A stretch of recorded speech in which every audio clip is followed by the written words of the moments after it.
So, periodically, we take a little time on our podcast to talk about faith and politics. We've had a number of podcasts dealing with our opportunities, responsibilities as citizens of both heaven and also of the countries we inhabit. In my case, the United States.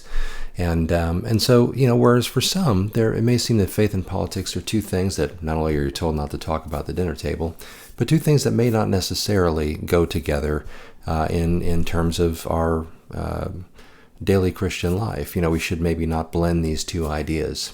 Well, I would suggest that, in fact, we should. If you're familiar with our podcast here, the Parsons Pad podcast, what we do is we talk about, we approach this ministry as a discipleship podcast. We talk about equipping people for a lifetime of knowing, loving, and following Jesus. And our primary focus is always the kingdom of God, is always the person of Christ, is always our faith.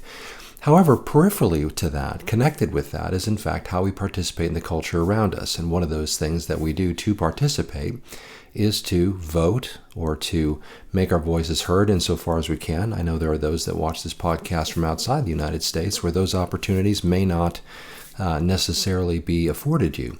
But for those who do, there is, for those who don't, maybe I start there. It's like you don't necessarily have the opportunity to do the things that, or participate in the ways that we do here. And so, for you, in some ways, there's an element in which you there's a strong limitation on how you might participate culturally in terms of that. But on the other hand, in your case, God has given you a different avenue to pray and to lean on Him, to ask Him to do things that are beyond the scope of politics and that kind of thing, because you're not really afforded the right to participate in those things. And some might say, well, why don't we take that same approach here, just hands off of politics, and instead just pour ourselves wholly into prayer and not really get involved in the system around us.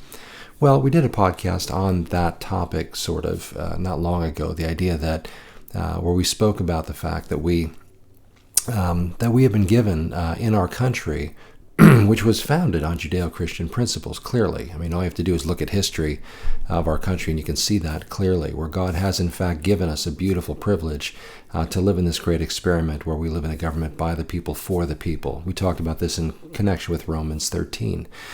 And how does the church interact with government and that kind of thing, and such. So in America, we have the right to participate. We're encouraged to participate. Our system is built on the idea of participation. And so as Christians, we should not blow that off. We should not set that aside, but rather we should, like Paul, use those things that our citizenship affords us for kingdom purposes, for the sake of helping to insofar as we can, influence culture in a way that ultimately, with the goal of leading people into a right relationship with Christ. I want to make sure we don't cross the line into thinking that we're going to Christianize America and then Jesus will come back or something like this, something that would fall more into the category, the purview of the kingdom dominion crowd. I don't believe in that. I don't subscribe to that. I don't think we're going to get the world ready and then Jesus will come back. I think he'll come back when he comes back and set up his kingdom, much like Daniel speaks about in his interpretations of prophecies that were given to him and to Nebuchadnezzar and such.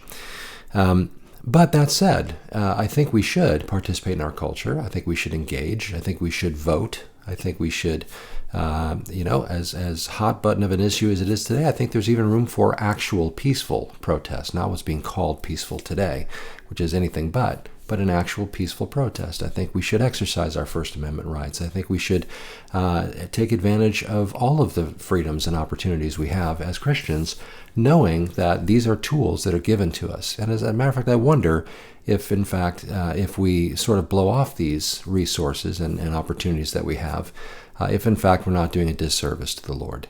Again, we're not hoping for righteousness to come from Washington, but we should pray that insofar as it can, that it does.